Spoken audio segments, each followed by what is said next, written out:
दोस्तों, कैसे हैं आप सब। उम्मीद करती हूँ आप सब अच्छे होंगे। आज की कहानी में जो होने वाला है वह वाकई बेहद रोमांचक और धमाकेदार है। मीडिया में एक इंटरव्यू के दौरान रीत ने सबके सामने खुलकर कहा कि अब राघव के खानदान की जितनी भी संपत्ति और जायदाद है उसकी मालकिन अब वह बन चुकी है। यह सुनते ही राघव का गुस्सा 7वें आसमान पर पहुंच जाता है। वह चीखते हुए कहता है, ये सब कैसे हो सकता है? मेरी सारी संपत्ति की मालकिन तुम कैसे बन गई और यह सब हुआ कैसे? रीत शांत रहती है और बड़ी दृढ़ता से जवाब देती है, ये पता लगाना आपका काम है। आप सच्चाई का कभी पता नहीं लगाते। जैसे आपने अपनी माँ की मौत का जिम्मेदार मुझे ठहरा दिया और उसी गलती में मेरी माँ की जान चली गई। अब मैं उस चीज का बदला लेने यहाँ आई हूँ। मैं इस घर में आकर आप सबको तबाह कर दूंगी। मुझे रोक पाना किसी के बस की बात नहीं है। ये सुनकर घर में एक सनसनी फैल जाती है। राघव को यकीन ही नहीं आता कि उसका पूरा परिवार और संपत्ति अब किसी और के हाथों में जा सकती है। रीत ने यह सब कैसे किया? यही सवाल सभी के मन में उठता है। लेकिन रीत के चेहरे पर अब तक की ठंडी और शांत मुस्कान यह दर्शाती है कि अब सब उसके नियंत्रण में है। अब कहानी में धमाकेदार ट्विस्ट आता है। रीत ने राघव की पूरी संपत्ति अपने नाम करवा ली है और वह रोहित के साथ घर में प्रवेश कर चुकी है।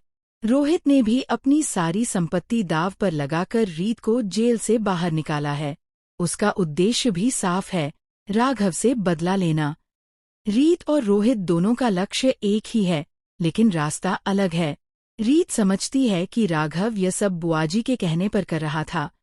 असली सच्चाई बुआजी की है, लेकिन रोहित उसे भड़काने में लगा रहता है और वह लगातार राघव को तबाह करने की कोशिश करता है। जब रीत घर में प्रवेश करती है और पूरे आत्मविश्वास के साथ घोषणा करती है, अब ये घर मेरा है।